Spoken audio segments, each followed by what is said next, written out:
Money can't buy happiness, but it can certainly buy revenge, especially when your toxic family doesn't know you're worth $500 million. I learned that lesson the hard way last month when my own sister and parents tried to destroy my career, not realizing they were actually attacking the company's owner. I'm Jennifer Zhang, though most people know me as Jen. On paper, I'm the newly appointed Chief Operations Officer of Palmer Technologies, a mid-sized software company in Austin. What my family doesn't know is that 3 months ago, I became the majority shareholder through a series of quiet acquisitions using a holding company. The story of how we got here starts 15 years ago, when I was a scholarship student at MIT while my younger sister Angela attended UCLA on our parents' dime. "Angela needs the support," Mom would say. "You've always been so independent, Jen." Independent wasn't the word for it. I worked 3 jobs to cover expenses, coded freelance projects until my eyes burned, and lived on ramen while Angela posted Instagram stories from Cabo's spring break. But I had a plan. Technology was my passion, and I knew the sacrifices would pay off. They did, spectacularly. By 27, I'd founded and sold 2 successful startups, though I kept that information quiet. On paper, I looked like a moderately successful tech executive. In reality, I had hundreds of millions carefully invested through various shells and holding companies. Why the secrecy? Because I'd watched money destroy too many families. I saw how my parents' blatant favoritism toward Angela had intensified when they thought I was struggling financially. Their pride in her modest success as a marketing manager was matched only by their condescension toward my risky tech career. "You should let Angela help you find a stable corporate job," Mom would suggest during family dinners. "She has such good connections." I let them believe what they wanted. Let them think I needed their approval, their connections, their validation. Meanwhile, I was building something bigger than they could imagine. 3 months ago, I orchestrated my masterpiece, the quiet acquisition of Palmer Technologies, where I've been working as a VP for the past year. The company was undervalued but had incredible potential. Using a maze of holding companies and investment vehicles, I purchased a controlling interest without anyone realizing the true buyer's identity. The board appointed me COO as part of the transition, not realizing they were actually hiring their new owner. I took the role because I genuinely loved the company and wanted to help lead its transformation from the inside. Angela's reaction to my promotion was predictable. "Must be nice to finally catch a break," she said during our monthly family dinner. "Though I hope you're not in over your head. Corporate leadership is very different from just writing code." Mom and Dad exchanged concerned looks. "Maybe Angela could mentor you," Mom suggested. "She's been in corporate management for years." I bit back a laugh, thinking about the acquisition documents sitting in my safe. "I'll keep that in mind." But Angela wasn't content with condescension. My promotion had disrupted her carefully maintained narrative of superiority. She'd always been the successful one, the daughter with the prestigious corporate career, while I was just the nerdy coder who couldn't climb the ladder. The first sign of trouble came when Angela began showing up at Palmer Technologies for lunch with mid-level managers, casually gathering information about my role and responsibilities. I watched through my office window as she charmed her way through the departments, playing the concerned sister worried about my ability to handle such a big job. Then came the anonymous emails to HR, suggesting I had faked my credentials. Those were easily disproven, but the intent was clear. Someone was trying to undermine me. "I'm just looking out for you," Angela said sweetly when I confronted her. "Everyone knows tech companies promote women too quickly these days because of diversity quotas. I'd hate to see you fail publicly." I let her play her games, curious to see how far she would go. The answer came yesterday in the form of a thick envelope delivered to the board of directors. Inside was a meticulously crafted dossier of evidence suggesting I had been embezzling company funds, falsifying reports, and engaging in insider trading. Bank statements had been expertly doctored, emails cleverly fabricated, all pointing to massive fraud orchestrated by the new COO. The board called an emergency meeting for Friday morning. Angela must have learned about it through her network of lunch companions, because last night she could barely contain her glee. "The board wants me there tomorrow," she announced at dinner, eyes glittering. "Apparently it is going to be a major leadership change. Mom, Dad, you should come too. For moral support." They agreed eagerly, though neither bothered to ask why I wasn't invited to this meeting about my own job. What my family doesn't know is that I spent the night in my home office, preparing my own dossier. Every lunch meeting Angela had conducted with my employees, every piece of personal information she had gathered under false pretenses, every manipulative email she had sent trying to gather dirt, all of it meticulously documented. More importantly, I finally prepared the documents revealing Palmer Technologies' true ownership structure. Tomorrow morning, my family will learn exactly who they've been trying to destroy. I should be angry. I should be hurt that my own sister would try to ruin my career, that my parents would happily attend my professional execution. But sitting here in my home office, surrounded by evidence of their betrayal, I feel oddly calm. You see, Angela's scheming has given me something invaluable. A perfect opportunity to address not just her sabotage, but decades of family dysfunction. Sometimes the most effective lessons come from letting people believe they've won, right up until the moment they realize they've lost everything. The board meeting is scheduled for 9 a.m. My family will be there expecting to watch my downfall. Instead, they're about to learn why you should never underestimate the quiet one who was just a coder. The stage is set, the players are in position, and for once, I'm looking forward to a board meeting. I arrived at the Palmer Technologies office early Friday morning, wanting to observe my family's grand entrance. Right on schedule, they swept into the lobby at 8:45 a.m. Angela in her power suit, mom and dad dressed for what they assumed would be their successful daughter's triumph over their failing one. "Is the board ready for us?" Angela asked the receptionist, practically vibrating with anticipation. Her smile reminded me of when we were kids, and she'd secretly broken my science fair project the night before judging. I watched through my office window as they were escorted to the main conference room. Board members filed in shortly after, looking appropriately grave. Everyone had received my instruction email about playing along with the initial proceedings. At precisely 9 a.m., I wheeled my chair back from my desk and headed for the conference room. Time to start the show. Marcus Chen, our board chairman, was mid-sentence when I entered. "These allegations against Ms. Zhang are extremely serious." "Sorry I'm late," I announced cheerfully, taking my usual seat. Angela's head snapped up, her perfect smile faltering. "Jen, this is a closed board meeting. You weren't invited," she hissed, shooting panicked looks at the board members. I smiled serenely. "Actually, I invited myself. You see, it's somewhat difficult to have a board meeting without the owner of the company." The silence that followed was absolutely perfect. Angela's mouth opened and closed like a fish out of water. Mom's carefully styled hair seemed to deflate along with her smug expression. Dad's face turned an interesting shade of purple. "What are you talking about?" Angela finally managed. "Palmer Technologies is owned by shareholders. It's a public company." "Correction," I said, nodding to my assistant who began distributing folders to everyone present. Palmer Technologies was a public company until 3 months ago, when it was purchased by Zhang Innovations Holdings. Would you like to guess who owns that?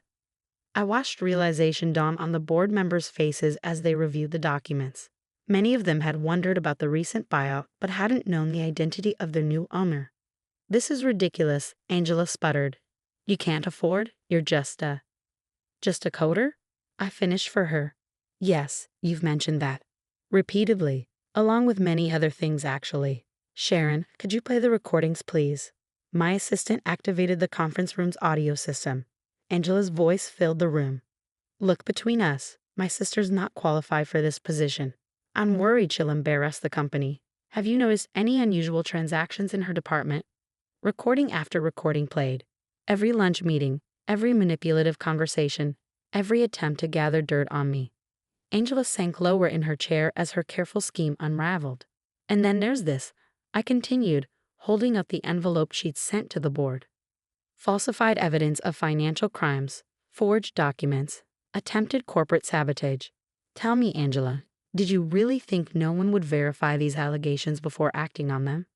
"I was trying to protect the company," she burst out. "You're not qualified for this role. You've never been the successful one, the smart one. I'm the one who deserves to be exposed for corporate espionage." I finished quietly, "to be reported to the SEC for attempting to manipulate stock prices with false allegations. To lose your own job when your employer learns about your actions." The blood drained from her face. Mom finally found her voice. "Surely you wouldn't do that to your own sister. Like she wouldn't try to destroy my career?" I turned to face my parents. Like you wouldn't come here to watch it happen. We were just supporting Angela. Dad protested weakly. She said you were in trouble. No, I cut him off. You were doing what you've always done. Assuming Angela knows best, that she has my interests at heart, that her success somehow makes her more worthy of support and respect. I stood up, addressing the board. I apologize for the theatrical nature of this meeting, but I needed everyone to understand exactly what we're dealing with. Ms. Zhang, Angela, has committed several serious crimes in her attempt to sabotage my position here. Her actions have exposed this company to potential legal and regulatory risks. Marcus Chen cleared his throat. What would you like us to do, Ms. Zhang? I sat back down, folding my hands on the table. First, I want it on record that the board has reviewed and dismissed all allegations against me as categorically false. Second, I want a formal letter sent to Angela's employer detailing her actions, including the recordings and falsified documents. Her attempts at corporate espionage should be part of her professional record. You can't, Angela shrieked. You'll destroy my career. Like you tried to destroy mine? I asked mildly. The difference is, these are real documents showing real actions you actually took, not fabricated evidence designed to frame an innocent person. I turned back to the board. I also want it noted that Angela Zhang and our parents are permanently banned from Palmer Technologies property. Any attempt to contact our employees or interfere with company business will result in immediate legal action. Jen, please, Mom was crying now, her mascara running. We're family. Family? I laughed, but there was no humor in it. Family supports each other. Family celebrates success instead of trying to destroy it.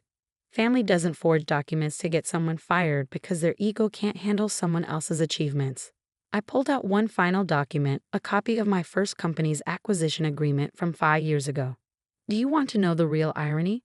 I've been more successful than Angela for years. I sold my first company for $50 million when I was 27. My second sold for $180 million 2 years later. I could have bought that country club membership you wanted so badly, Dad. Could have funded those luxury vacations you were always taking Angela on, Mom. They stared at the document, at the numbers that shattered their carefully maintained family mythology. But I wanted to succeed on my own terms, I continued. I wanted to build something meaningful, not just buy status. I kept my wealth quiet because I wanted to see who would support me when they thought I was struggling. You failed that test spectacularly. Angela had started crying. But they weren't her usual manipulative tears. She looked truly broken, perhaps for the first time in her life. You're firing me from my job, she whispered. No, I replied. I'm letting your own actions fire you, the same way you tried to do to me. The difference is you actually did what you're being accused of.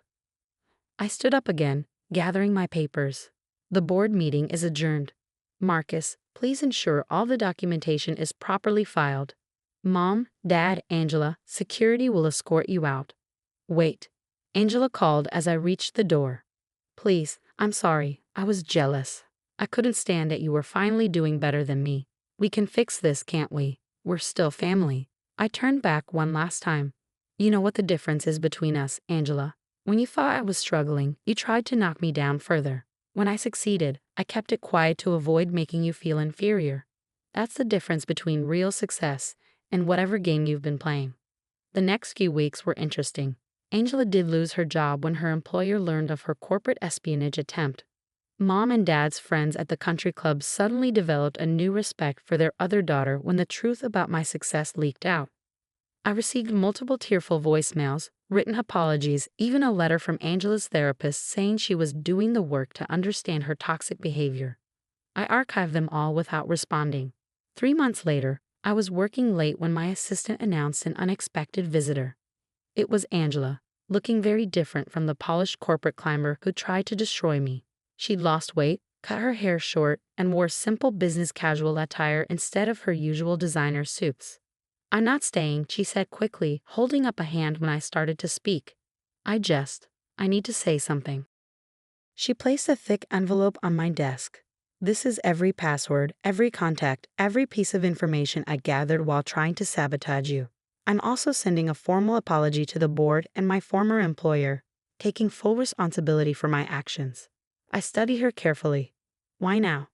Because you were right, she said quietly, about everything. I've spent my whole life playing a role, the successful daughter, the corporate star. I tried to destroy you because you achieved real success on your own terms. It terrified me because it showed how hollow my life was. She turned to leave, then paused. I'm starting over. Small company, entry-level position, earning things for real this time. I don't expect forgiveness. I just wanted you to know that you taught me more by letting me fail than our parents ever did by helping me succeed. I waited until she reached the door. Angela? She turned back, hope flickering across her face. Send me your resume in a year, I said. Not for a leadership role. But if you're serious about earning things properly, well, we're always looking for people willing to work their way up. A single tear rolled down her cheek, but she nodded briskly and left without another word. 6 months later, Palmer Technologies has grown beyond even my ambitious projections. We're developing groundbreaking software, creating jobs, and building something meaningful. Mom and Dad still send occasional messages, usually when they need something or want to show off to their friends. I maintain polite but distant contact, no longer seeking the approval I once desperately wanted. The corner office they thought I didn't deserve has a perfect view of the Austin skyline. Sometimes in the evening, I watch the sunset and think about success, family, and the price of being underestimated. Angela sent me a Christmas card last week. No manipulative message, no asking for help.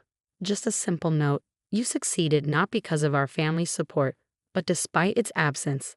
I'm finally learning to do the same. Maybe that's the real revenge, not destroying those who hurt us, but building something so magnificent that their attempts to tear us down become footnotes in our success story. The quiet one, the coder, the sister they underestimated. Turns out I was the successful one all along. They just couldn't see it until it was too late.